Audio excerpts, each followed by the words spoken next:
Josue Kapitulo 7. Ang pagkatalo ng Israel sa Ai.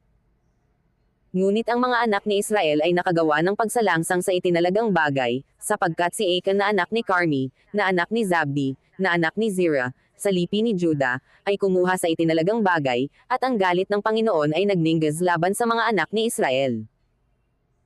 At mula sa Jericho ay nagsugo si Josue ng mga lalaki sa Hai na nasa siping ng Beth-aven, sa dakong silanganan ng Beth-el, at nagsalita sa kanila, na nagsasabi, "Samahan pa kayo at tiktikan ninyo ang lupain," at ang mga lalaki ay yumaon at tiniktikan ang Hai.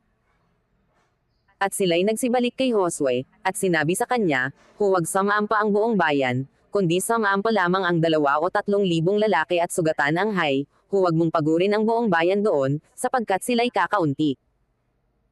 Sa gayo'y samahan pa roon sa bayan ay may 3,000 lalaki, at sila'y tumakas sa harap ng mga lalaki sa Hai. At ang mga lalaki sa Hai ay sumakit sa kanila ng may 36 na lalaki, at hinabol nila sila mula sa harap ng pintuang bayan hanggang sa Sebarim, at sinaktan sila sa Babon, at ang mga puso ng mga tao ay nanglumo, at naging parang tubig. At hinapak ni Josue ang kanyang mga suot, at nagpatira pa sa lupa sa harap ng kaban ng Panginoon hanggang sa kinahapunan, siya at ang mga matanda ng Israel, at sila'y nagsipagbuhos ng alabok sa kanilang ulo. At sinabi ni Josue, "Ay, O Panginoong Diyos, bakit mo panatawid ang bayang ito sa Jordan, upang ibigay kami sa kamay ng mga Amoreo, na ipalipol kami? Nakatigil sana kaming masaya at nakatahan sa dakong yaon ng Jordan. O Panginoon, anong aking sasabihin pagkatapos na ang mga anak ng Israel ay makatalikod sa harap ng kanilang mga kaaway? Sapagkat mababalitaan ng mga Kananiyo at ng lahat na nananahan sa lupain, at kami ay kukubkuban at ihihiwalay ang aming pangalan sa lupa, at ano ang iyong gagawin sa iyong dakilang pangalan?" At sinabi ng Panginoon kay Josue, "Bumangon ka, bakit ka nagpatira pa ng ganito? Ang Israel ay nagkasala, oo, kanilang sinalangsang din ang aking tipan na aking iniutos sa kanila, oo, sila'y kumuha rin sa itinalagang bagay, at nagnakaw rin, at nagmulaan din, at sila'y naglagay rin sa kanilang sariling daladalahan. Kaya't ang mga anak ni Israel ay hindi makatatayo sa harap ng kanilang mga kaaway, sila'y tumalikod sa harap ng kanilang mga kaaway, sapagkat sila'y naging sinumpa, ako'y hindi nasay sa inyo pa, maliban sa inyong sirain ang itinalagang bagay sa gitna ninyo.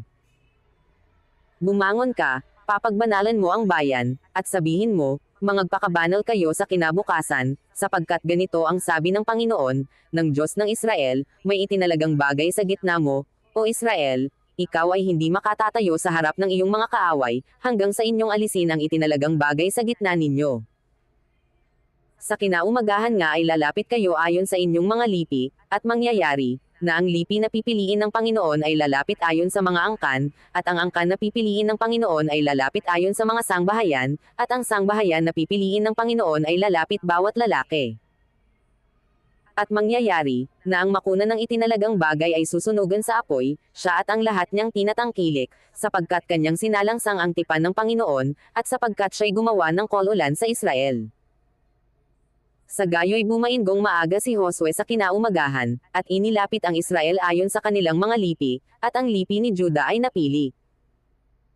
At kanyang inilapit ang angkan ni Juda, at napili ang angkan ng mga Zeraita, at kanyang inilapit ang angkan ng mga Zeraita na bawat lalaki, at si Zabdi ay napili.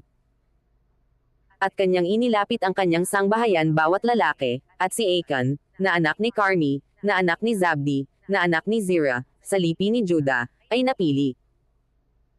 At sinabi ni Josue kay Achan, "Anak ko, isinasamo ko sa iyo, na iyong luwalhatiin ang Panginoon, ang Diyos ng Israel, at magpahayag ka sa kanya, at ipahayag mo sa akin ngayon kung ano ang iyong ginawa, huwag kang maglihim sa akin."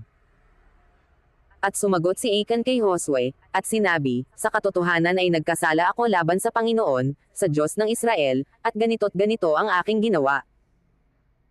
Nang aking makita sa Samsam ang mainam na balabal na yaring Babilonya, at ang 200 siklong pilak, at ang 1 dila na ginto, na 5 pound siklo ang timbang, ay akin ngang inimbot, at aking kinuha, at, narito, nangakukubli sa lupa sa gitna ng aking tolda, at ang pilak ay nasa ilalim ni Yaon." Sa gayo'y nagsugo si Josue ng mga sugo at kanilang tinakbo ang tolda, at, narito, nakakubli sa kanyang tolda, at ang pilak ay nasa ilalim ni Yaon. At kanilang kinuha sa gitna ng tolda, at dinala kay Josue, at sa lahat ng mga anak ni Israel, at kanilang inilapag sa harap ng Panginoon.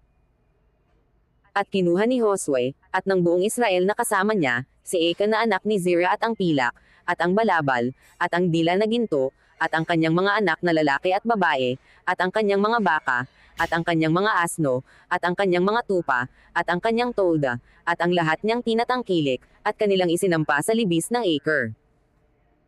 At sinabi ni Josue, bakit mo kami binagabag? Babagabagan ka sa araw na ito ng Panginoon, at binato siya ng mga bato ng buong Israel, at sinunog nila sila sa apoy, at binato sila ng mga bato. At kanilang binuntunan siya ng malaking bunten na mga bato, hanggang sa araw na ito, at ang Panginoon ay nagpigil ng kabangisan ng kanyang galit, kaya't ang pangalan ng dakong yaon ay tinawag na, ang libis ng Acre, hanggang sa araw na ito.